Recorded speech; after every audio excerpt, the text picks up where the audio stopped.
clase que hace circulación. ¿Ya? Así le digo. El que domina las ciencias básicas, domina la medicina. Ustedes dominan ciencias básicas, van a dominar cualquier tema, ¿ya? Sobre todo fisiología. O sea, de todo lo que les he dicho, creo que fisiología es el más importante. Ustedes sienten muy buenos en fisiología, es el entender la medicina. Porque anatomía, bueno, no queramos, es memoria gran parte, ¿no? Sus mnemotenas. Yo no soy fan de las mnemotenas, pero en anatomía, bueno, sí van a necesitar. Pero fisiología sí es entender, o sea, es entender puro. Y ahí entienden el porqué de muchas cosas. O sea, el que ha estudiado, por ejemplo, medicina, que de chiquito siempre preguntaba, ¿y por qué esto? ¿Por qué no otro? ¿Por qué tal? Ya, eso le va a ir bien a la medicina. ¿Ya? Entonces, vamos a comenzar con respecto a circulación sanguínea. Tenemos que saber que la circulación, todo lo que yo siempre resalto así de fosforescente amarillo, es porque me parece un concepto importante que tienen que llevar. ¿Ya? Ah, otra cosa también. Obviamente en estas diapositivas, por ejemplo, son las que yo dicté en el curso de veranito, entonces obviamente he puesto casi todos los datos, bueno, cuánto vienen las arterias, venas, etc. Por el hecho de que yo no sé si el examen, por ejemplo, lo va a tomar Rivarola, porque generalmente lo redacta los exámenes, si es que me va a decir aplicar los casos clínicos, no lo sé, pero en caso de que él lo haga, porque él generalmente le gusta la parte específicamente, ¿no? ¿Qué vaso mide tanto? Tal. Ya yo les dejo ahí la diapositiva para que ustedes tengan como un resumen de la clase, ¿no? Pero con respecto a, o sea, lo que yo les voy a decir es solo lo importante, entonces no voy a estar leyendo toda la diapositiva, no solo lo que ustedes sí o sí deben saber de cada cosa, ¿ya? Entonces primero es completo, doble y cerrado. ¿Alguien sabe qué significa eso? Creo que en la primera clase les enseñaron eso. ¿Alguien sabe por qué es completo, doble, cerrado? ¿Qué significa eso? ¿Alguien?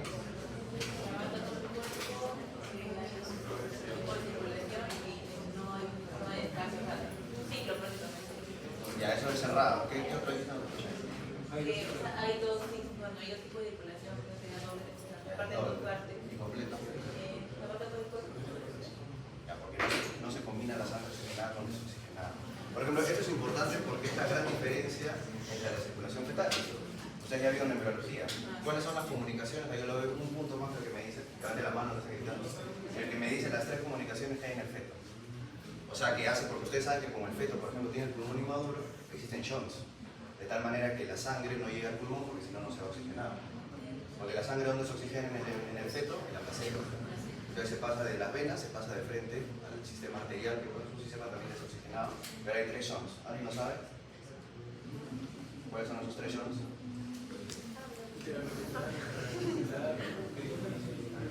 No existe. ¿Nadie? Es la comunicación interauricular, que es el foramen oval, el conducto arterioso, que se conecta el tronco pulmonar con la aorta y el conducto venoso, ¿ya? Que está a nivel de la vena hepática. Entonces esos son los tres shunts que existen en el feto. Nunca olviden eso. Que obviamente cuando nace, conforme van naciendo, se van cerrando. Uno es un cierre funcional, que es como que sigue, se mantiene ahí todavía la comunicación, pero ya no pasa sangre, y el cierre anatómico que ya vamos a hacer. La comunicación interventricular es un defecto, ¿no? Si alguien nace con comunicación interventricular es porque tiene una cardiopatía congénita, que dicho sea de paso, es la cardiopatía congénita más frecuente de todas. Entonces, es completo porque, como les digo, no se combina la sangre, ¿listo? Es doble porque hay dos circulaciones. ¿Qué significa que sea doble? Que pase dos veces por el corazón. Entonces nosotros tenemos una circulación menor, que es la pulmonar, ¿no? Por donde se oxigena la sangre. Ustedes ya también de memoria deben saber ese circuito, ¿no? O sea, ¿por dónde llega la sangre al corazón derecho? Por las venas cava, ¿no? Vena cava superior, vena cava inferior. Llega la sangre, está desoxigenada y de ahí viaja por, ¿qué sale del ventrículo derecho? La arteria pulmonar, el tronco pulmonar, ¿no? Son los grandes vasos. Y va al pulmón a oxigenarse, ¿no? Y luego regresa por dónde? Por las venas pulmonares que ya tienen sangre oxigenada. Entonces una típica pregunta, ¿cuáles son las únicas venas en la vida, no sé, que tienen sangre oxigenada? Las venas pulmonares y ¿qué más? La vena umbilical, ¿no? Parece que el cordón umbilical, se han olvidado todo de él. El cordón umbilical tiene dos arterias y una vena, ¿no? Entonces esas dos arterias tienen sangre desoxigenada y la vena tiene sangre oxigenada. Entonces son las excepciones de la vida, ¿no? Ya bueno, viene por las venas pulmonares y a sangre oxigenada va aurícula izquierda, ventrículo izquierdo y de ahí sale por la aorta, ¿no? La aorta es el gran vaso que obviamente distribuye la sangre a todo y una vez que llega al tejido, se oxigena y todo, vuelve ¿por dónde? por las arteriolas, ¿no? Y las arteriolas entran a los capilares, que es donde, o sea, en sí aquí es el tejido, pues, ¿no? Llega a su tejido, se convierte en arteriola, luego los capilares en donde se da el intercambio gaseoso, ¿ya? Perdón, el intercambio de sustancias, y luego pasa por vénulas y nuevamente venas, ¿no? Entonces, el circuito, como es un circuito cerrado, sería venas, corazón derecho, circulación pulmonar, corazón izquierdo, arterias, arteriola, capilares, venas, ¿no? Y así, así, así. Ahí se los profesor. ¿Cuál es el circuito? ¿Ya? Entonces, eso es lo importante que tienen que saber. Bueno, la parte del sistema linfático lo van a ver con la clase que es más abundante en lo que es todo el sistema linfático. ¿Listo? Entonces, la estructura de los vasos sanguíneos, ¿cuál es? Son tres capas importantes. Túnica íntima, túnica media y túnica adventicia, ¿no? ¿Cuál es el resumen que tienen que saber? Ya. La túnica íntima es obviamente el famoso endotelio vascular, ¿ya? O sea, hay dos epitelios, estoy llevando mucho más pasito de idea, pero hay dos epitelios que tienen un nombre en particular, ¿no? Que es el endotelio, que es el epitelio interno, ¿no? De la túnica íntima, que sepa que es lo mismo, ¿no? Si le preguntan cuál es el lugar más frecuente, creo que esa le pregunté, ¿no? ¿Cuál es el lugar más frecuente donde se generan las placas ateromatosas? O sea, las placas de grasa, que después se van a romper y van a obstruir y van a dejar. Eso es importante que sepan porque se va a generar un infarto. Es la túnica íntima. Ya, la túnica íntima, o también llamada endotelio. Entonces, cuando ustedes comen grasa, todo eso, ahí se va depositando esas placas de grasa. ¿Listo? La túnica media, lo más importante que tienen que saber es que tiene el músculo liso. ¿Ya? Los vasos sanguíneos tienen músculo liso, ¿no? ¿Cuál es la diferencia entre un músculo liso y un músculo sanguíneo? El músculo liso es involuntario, pues, ¿no? Pero ustedes no le van a hacer su vaso si se contrae, se vasodilata, ¿ya? Entonces, obviamente, todo lo que son los vasos sanguíneos, es importante que ustedes sepan cuáles son sustancias vasodilatadoras, cuáles son sustancias vasoconstrictoras, ¿no? Y eso lo van a ver, obviamente, poco a poco en su curso de fisiología. Pero eso es muy importante para saber cuándo sube la presión arterial, cuándo disminuye la presión arterial, pero entonces que sepan que los vasos sanguíneos tienen músculo liso, ¿ya? Y la túnica adventicia es la túnica que los recubre, ¿no? Lo más importante que le van a preguntar, ¿dónde se encuentra la vaso vasorum? En la túnica adventicia, ¿ya? ¿Y qué es la vaso vasorum? ¿Alguien sabe? ¿Qué es esto? La vaso vasorum es los vasos que irrigan a los vasos sanguíneos, ¿no? Porque si los vasos sanguíneos irrigan, obviamente se encargan de irrigar a todo, ¿quién nos irriga a ellos? La vaso vasorum, ¿ya? Y lo importante que deben saber acá este concepto, que como en dos preguntas que les he hecho a este concepto, que la vaso vasorum solo lo tienen los vasos grandes, o sea, las venas grandes, las arterias elásticas, las arterias musculares, ¿listo? Los que es el sistema capilar, o sea, todo lo que les dije que al final va arteriolas, capilares, vénulas, todo eso no tiene vaso vasorum, ¿ya? Solo los vasos grandes, eso siempre recuerdo. ¿Listo? Ya. Entonces vamos a comenzar con lo que es arterias, ¿listo? Entonces las arterias, como ven ahí, transportan la sangre del territorio microvascular. Cuando digo territorio microvascular es donde les dije que se hace el intercambio hacia los tejidos y órganos, ¿no? Comienza en la aorta, que es la arteria principal, y la arteria pulmonar, ¿no? Si sale del ventrículo derecho. No se preocupen si les voy a pasar las diapositivas. Así que concéntrense en la atención, ¿ya? Entonces, como les digo, la pared arterial es fuerte, ¿no? ¿Cuál es una gran diferencia entre... vamos a poner acá para ir poniendo la diferencia entre arterias y venas, ¿no? La primero, ¿cuál creen que es la capa más importante de las arterias? ¿La íntima, la media o la adventicia? La media. La capa más importante es la media. En cambio, en la adventicia, ¿cuál creen que va a ser la más importante? ¿Cuál? La adventicia. ¿Ya? Entonces, eso es otra pregunta importante. Ustedes ven en un corte histológico que le dicen es un vaso sanguíneo que tiene más adventicia, que, o sea, en proporción la capa adventicia es más grande que las demás, es una vena. ¿Ya? Ellas sacan que es una vena. Por eso una pregunta es que la capa adventicia era más grande, ya tenían que descartar las que eran arterias. ¿Ya? Y la capa más importante o más gruesa de la arteria son las medias. Por eso esto se encarga, acuérdense, de generar resistencia vascular. ¿Listo? La resistencia vascular, ¿saben lo que es resistencia vascular? Es la presión.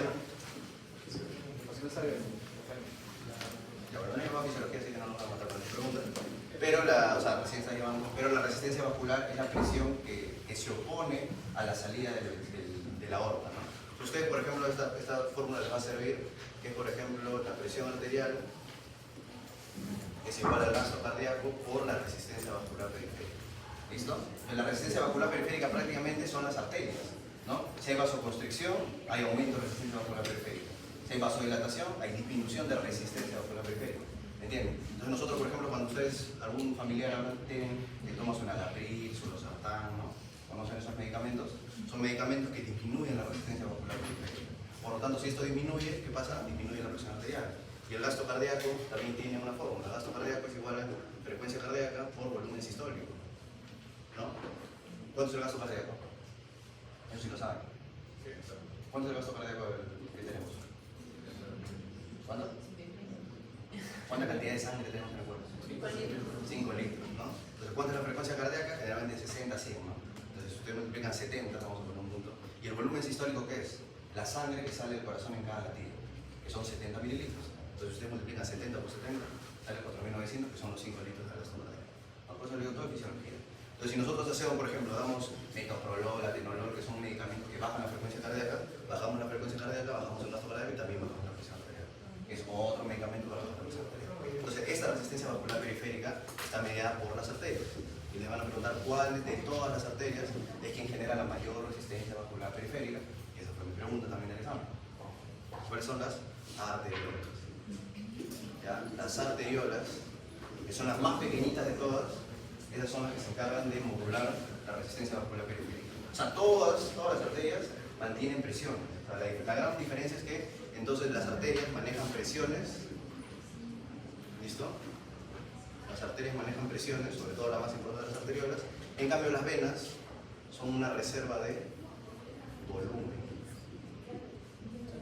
¿Ya? Y esa era la otra pregunta. En las venas se encuentra prácticamente el 65% del volumen que tenemos. ¿Ya?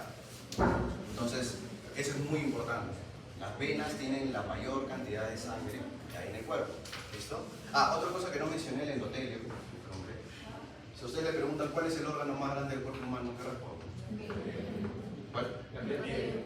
¿La piel o el endotelio? ¿Hay quien dice la piel? Eso está bien. El endotelio, ¿no? Antiguamente siempre decían el más grande la piel, ¿no? El órgano más grande, porque considero un órgano, es el endotelio.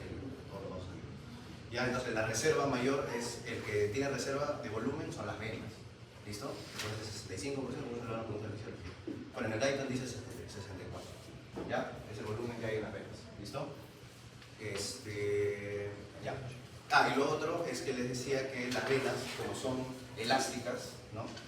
Por eso tienen bastante volumen, las venas colapsan. ¿Ya? Eso es lo que tienen que saber. En cambio, las arterias no colapsan. Ahora, ¿por qué me importa si una vena o una arteria colapsa o no? Porque cuando nosotros hacemos ecodoppler, ¿ya? Para ver patologías de venas y arterias, cuando presionamos, ¿no? Si colapsa, sabemos que es una vena, ¿no? Y si no colapsa, o sea, que es colapsado, o sea, que apriete y desaparezca ahí el vaso sanguíneo que estoy observando. Entonces, si colapsa, es una vena.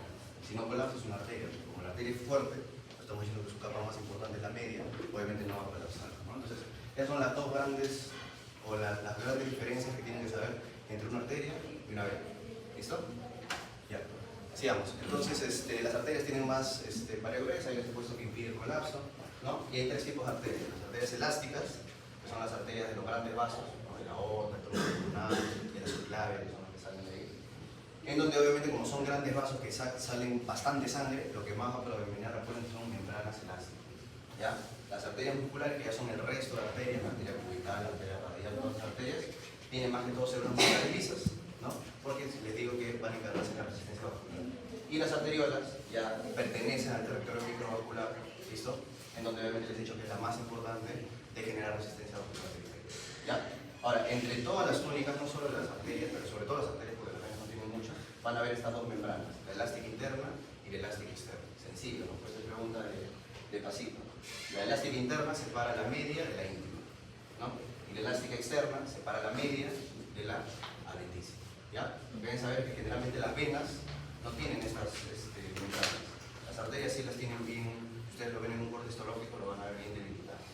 ¿Ya? Entonces vamos a comenzar con las arterias elásticas. Como les dije, las arterias elásticas es lo que les he resaltado. Lo más importante son que son membranas elásticas fenestradas, ¿no? Lo que más tienen es su túnica media.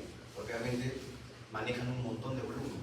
Esas no generan tanto el tema de la presión arterial, sino simplemente distribuir la sangre. Por eso tienen hasta 50 membranas elásticas, está por ejemplo la aorta, el tronco pulmonar, la carótida, ¿no? Que es la que sale para la parte de la cabeza, y la subclavia, que es para miembros superiores, miembros superiores, ¿no?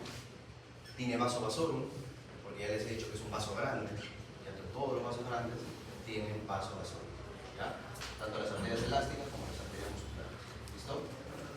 En cambio, las arterias musculares, o también llamadas de distribución, porque se van a distribuir ya la sangre al tejido que corresponde, ¿listo? Son las mayores arterias que vamos a ver, y en la túnica media lo que más predomina son células musculares lisas. O sea, acá ya no va a haber, cuando te dicen una arteria que tiene membranas elásticas, bastantes células elásticas, piensen en una arteria grande, ¿ya? En una arteria de conducción. Pero cuando te dicen simplemente células musculares lisas, ya piensen en una arteria muscular.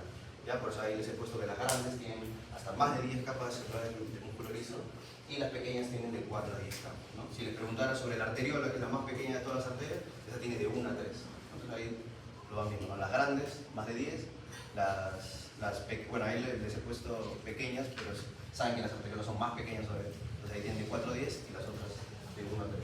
¿Listo? Y como les dije, se encargan de mantener el tono vascular. ¿Ya? El tono vascular y la resistencia vascular periférica. ¿Listo? ¿Qué tiene también? Vaso vasorum. ¿Listo? Ya saben lo que es el vaso vasorum de los vasos. Entonces, y obviamente todos estos responden al sistema nervioso autónomo. ¿Listo? ¿Qué es el sistema nervioso autónomo? ¿Alguien sabe? ¿Han leído? ¿Han escuchado alguna vez sobre el sistema simpático, el sistema parasimpático? Nos van a preguntar mucho en fisiología. Generalmente el examen que todos hagan en fisiología es el segundo examen. Es circulatorio, corazón. El primero, casi nadie lo sabe. ¿Nadie sabe lo que es el sistema nervioso autónomo? ¿No han escuchado?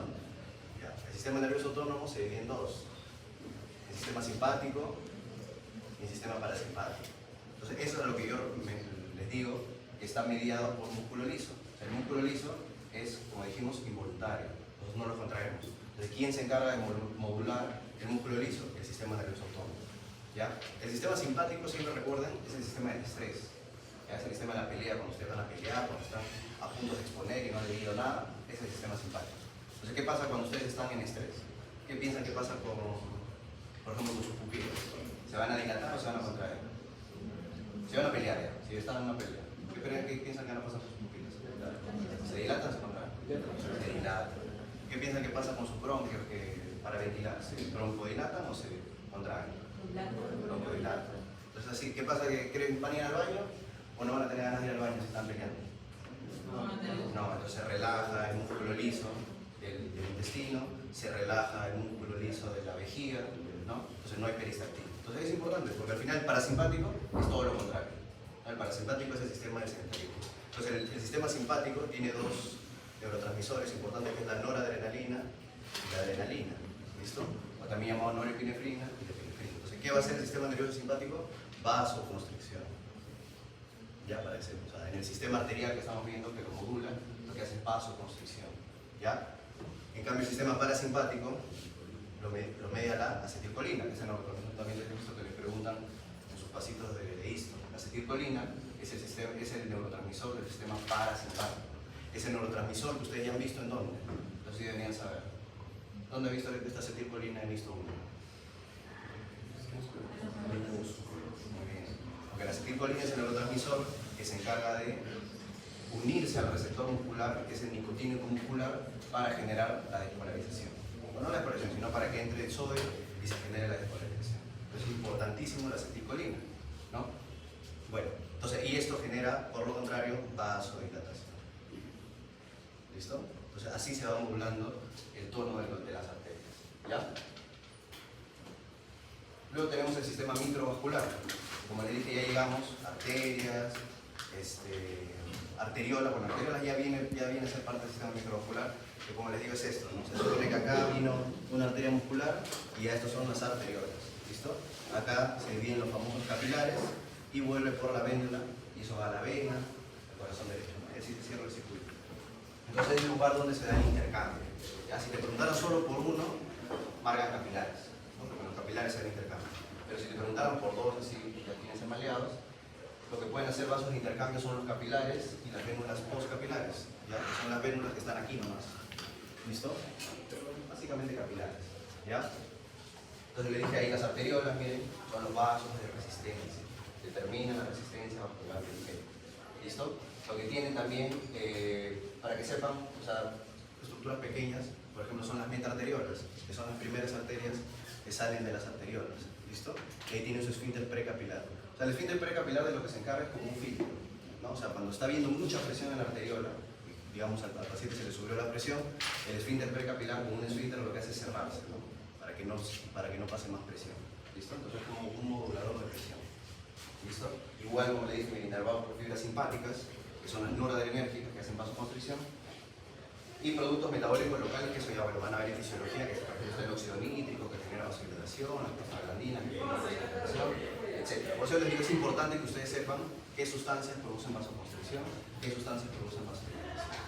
¿Listo? Ya. Y como le dije, mire, la túnica media tiene 1 a 3 capas de células musculares, ¿no? ¿Cuántas capas tenían las arterias musculares, las grandes? Más de 10, ¿no? Las pequeñas, bueno, muy pequeñas, 4 a 10. Las arteriolas, de 1 a 10. ¿Listo? Y siempre la disposición de las arterias, o sea, de las células musculares lisas de las arterias, nótense que van a ser concéntricas. ¿Ya?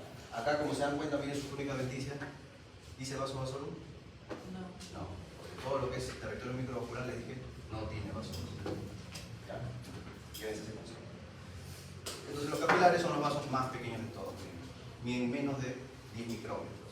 ¿No? Los anteriores medían menos de 100, estos ya menos de 10 micrómetros. Y es el lugar donde se va a dar el intercambio. Entonces, todo el intercambio de sustancias que se le va a dar a un tejido. ¿Ya? Hay una vía preferencial, que es la vía que por ejemplo, se saltea todo el sistema y va de frente a la vénula, a eso se le llama vía preferencial. O sea, que de la anterior a la diferente se pasa a la vénula, no pasa por capilares. ¿Listo?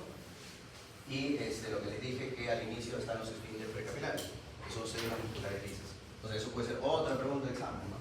¿Cuál es la única porción de todo el sistema microvascular que tiene células musculares lisas?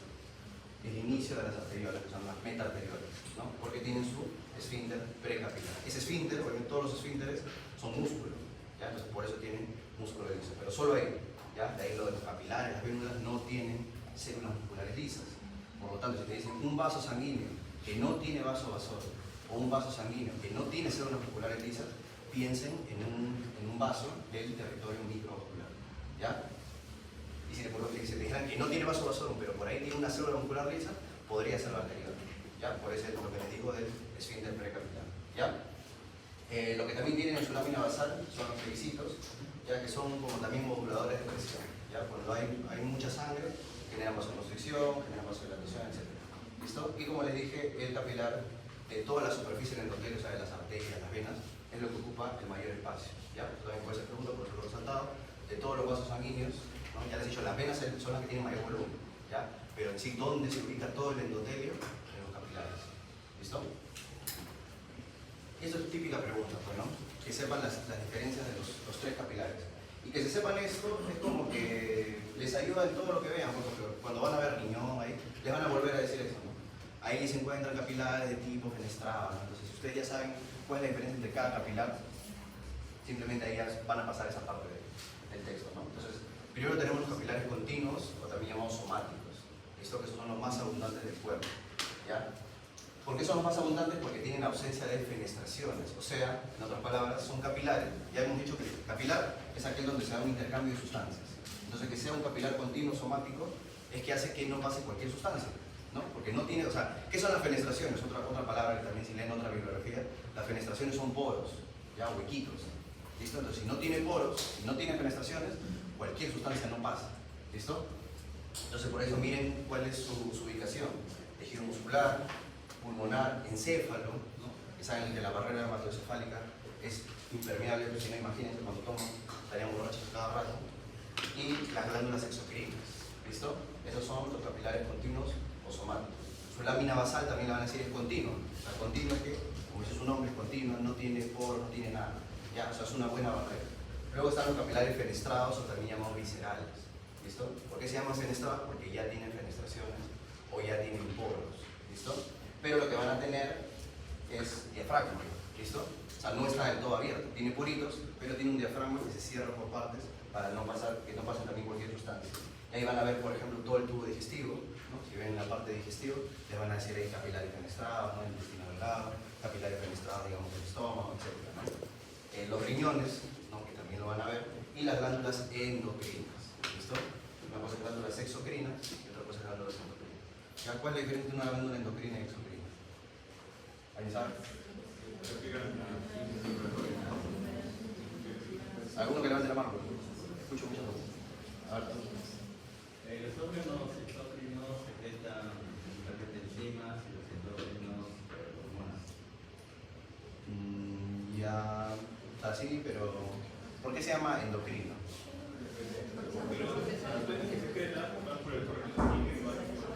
Ya eso, ¿no? Porque las sustancias, las hormonas que secretan van a ir por el torrente sanguíneo y van a actuar en otro órgano. En cambio, generalmente las glándulas exocrinas simplemente secretan ahí. Pues. Las glándulas exocrinas, por ejemplo, son las glándulas salivales, las glándulas de páncreas, ¿no? O sea, ahí no. ¿Ya? ¿Qué? Claro, las glándulas exocrinas no tienen sus conductos, capilares compuestas, todo lo que hemos aprendido. ¿Ya? Y luego tenemos los capilares sinusoidales, los famosos sinusoides, o también capilares discontinuos. ¿Se dan cuenta? Miren, capilares discontinuos dice no posee diafragma, o sea, tienen poros, tienen fenestraciones y no poseen diafragma. Entonces ahí pasa cualquier cosa. ¿Listo? Y su lámina basal, miren, es discontinuo, por eso se llama también un capilar discontinuo, o a veces no tiene lámina basal. ¿Me entienden? Entonces ahí son órganos que obviamente debe haber bastante intercambio.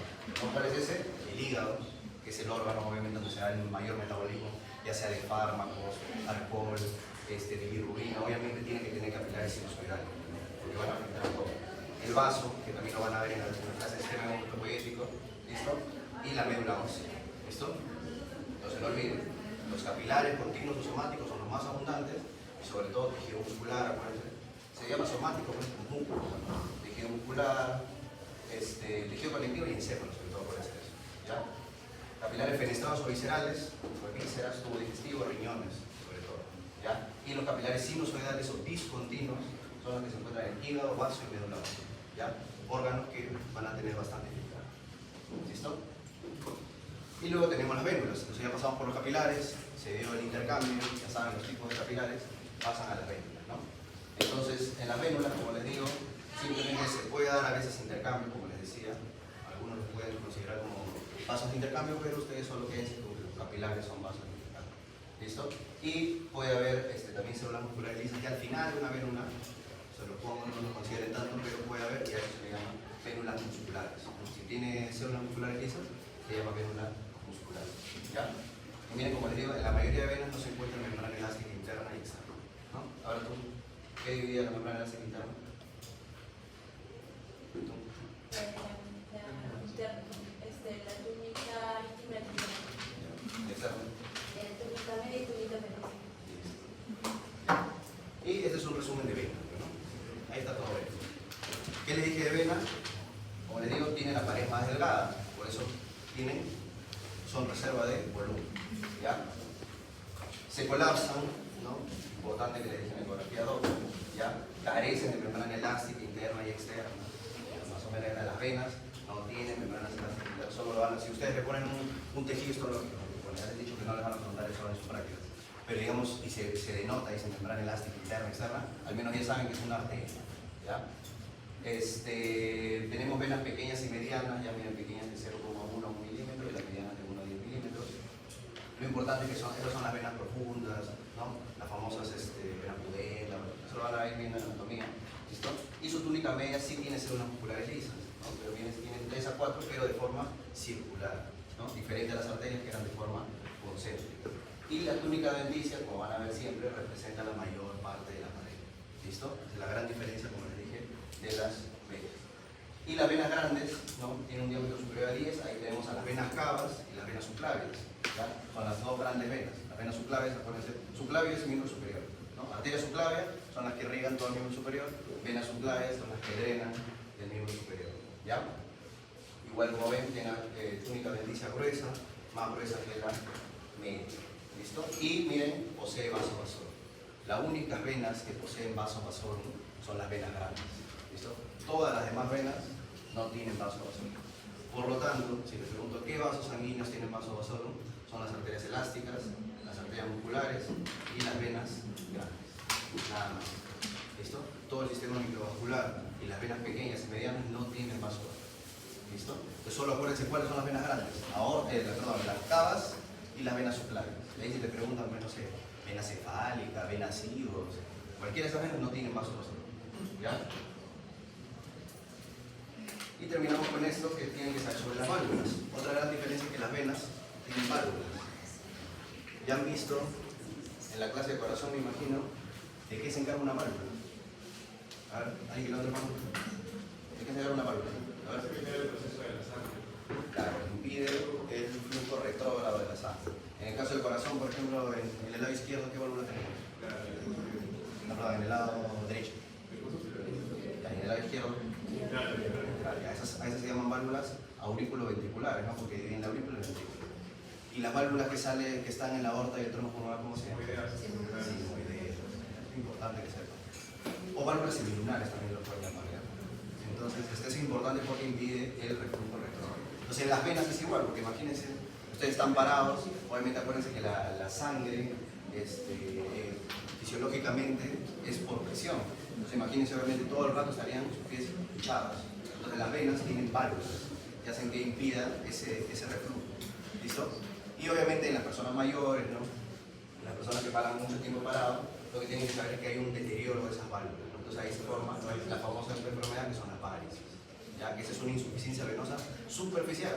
Ya muchos confunden la insuficiencia venosa superficial con la trombosis venosa profunda. ¿Ya? Cuando ustedes vean venas, tienen dos sistemas: un superficial, que son las venas que ustedes se ven en el pie, ¿ya? Y un sistema profundo. ¿Listo? El sistema profundo es el que genera trombos. ¿Ya? Esos trombos, cuando un trombo se mueve, ¿alguien sabe cómo se llama? Émbolo. ¿Ya? Y genera los famosos tromboembolismos pulmonares. Entonces siempre que haya un paciente que le duele la pierna, ¿no? Que tiene calor, que le aprieta la pantorrilla y le duele, eso es trombosis venosa profunda. Eso después, ese trombo puede viajar al pulmón y ahí te quedas.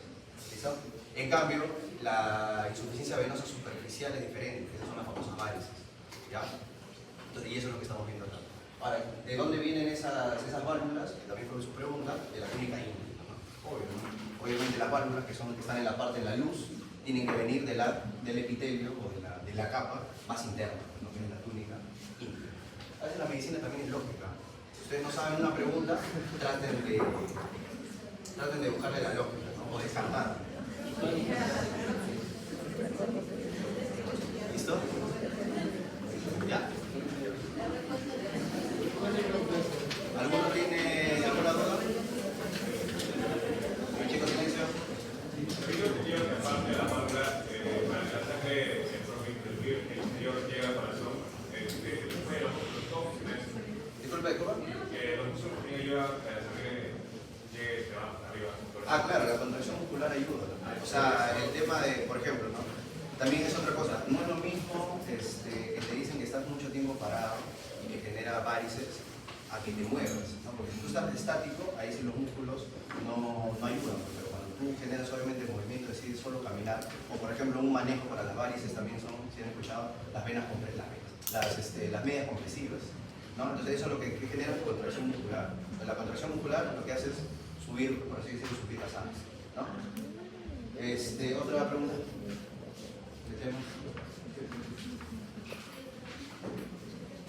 ¿Cuántos son los puntos? Voy a anotar media hora. No, ya, va a terminar temprano. ¿Alguna pregunta? Ahora van a ver.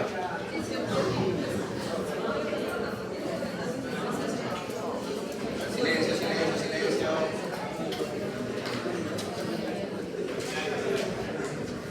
¿Esto ya lo copiaron? ¿O alguien no me